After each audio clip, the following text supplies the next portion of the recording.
Hello, everyone. Welcome to Addiction to Language.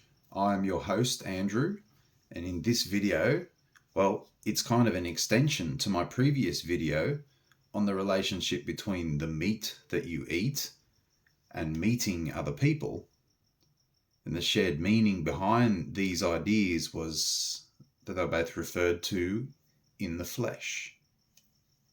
And so it's with a big shout out to Mark from Illinois, a long-time supporter and very good friend of this channel, for astutely pointing out to me that the word carnival must be directly related to the word carrion. And of course, he is absolutely correct about that. You can be certain of the relationship right away without any further etymology research needed, simply by observing that both carrion and carnival share the same CRN consonant letters. And just to clarify for anyone that's foreign to it, the word carrion is defined as being the decaying meat of dead animals. So carrion refers to a meat which is scavenged opportunistically rather than specifically hunted and killed. You can view the word carrion as being a reference to having a chance meeting of some kind, perhaps at a carnival. The vulture is the animal most famously associated with feasting on carrion. And of course, the vulture's symbolic importance exists in reference to you yourself becoming the next to carry on. When we see vultures in movies, it's usually an omen that deathly danger awaits. And the vulture symbolizes that you're the next one to be included on death's menu if you don't watch out. However, this is really only taking the threatening and dramatic perspective on the matter. And that is a biased perspective used to get cheap emotional responses from audiences. But there is a much more neutral perspective on the situation. And it's really only the neutral perspective that will actually get you to the heart of what carrion actually means. And the word carrion refers to the cycle of life, and specifically the idea that life carries on.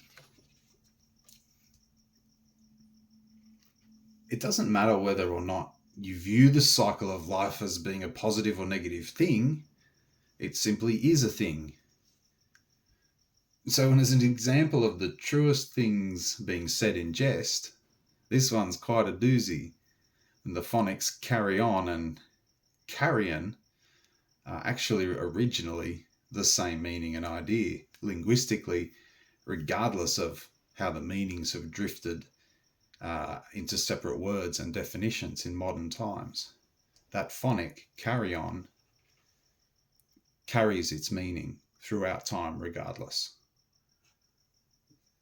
Right? And the word carrion refers to the idea that we ourselves carry on after we die. And in terms of a spiritual afterlife, it's the vulture's wings that your spirit will be carried on up into the sky and to the great beyond. You will carry on inside the vulture. And the word carrion is related to many other words which also refer to the cycle of life. And simply just to circles in general.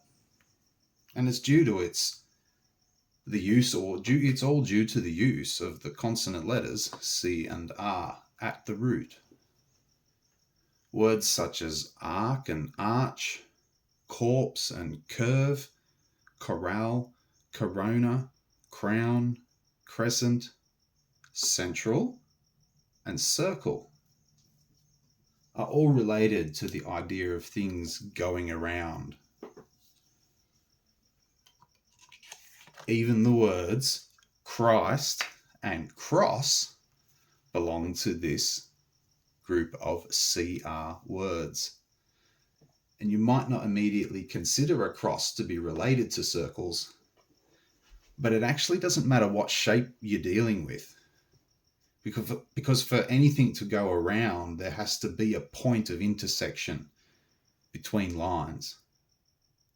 It doesn't matter whether they're straight lines intersecting or arced line intersecting to form a circle. That's all the same idea.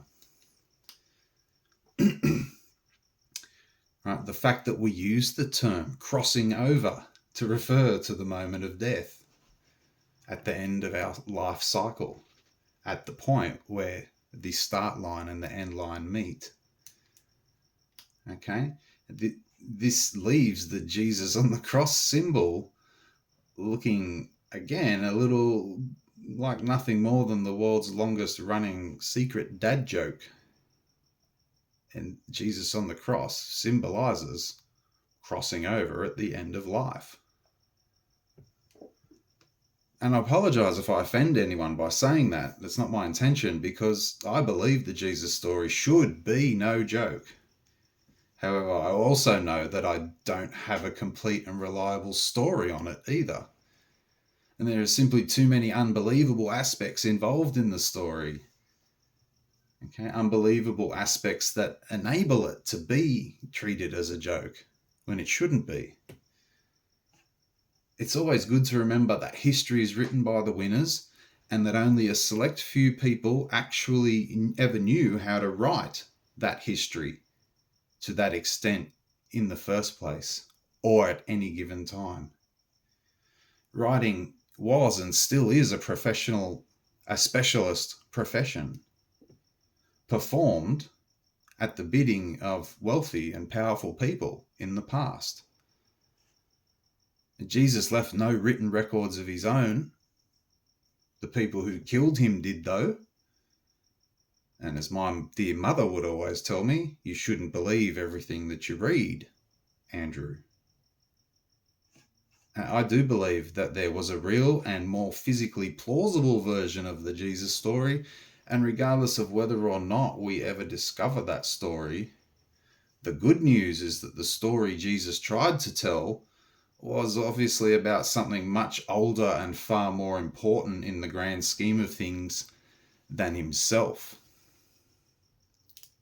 And then it's even better news for us, because Jesus' story is a storyline that manages to keep coming back into circulation, delivered by a different person each time. But it's the story of the Word of God. And that's what Jesus was trying to teach. And that is a story that carries on, regardless of any individual life that crosses paths with it. So if you've made it to the end of the video, it's really no surprise, is it, to see that this word group ties straight back to the idea of what the original circular language system represents. The circular language system is symbolic of the cycle of life.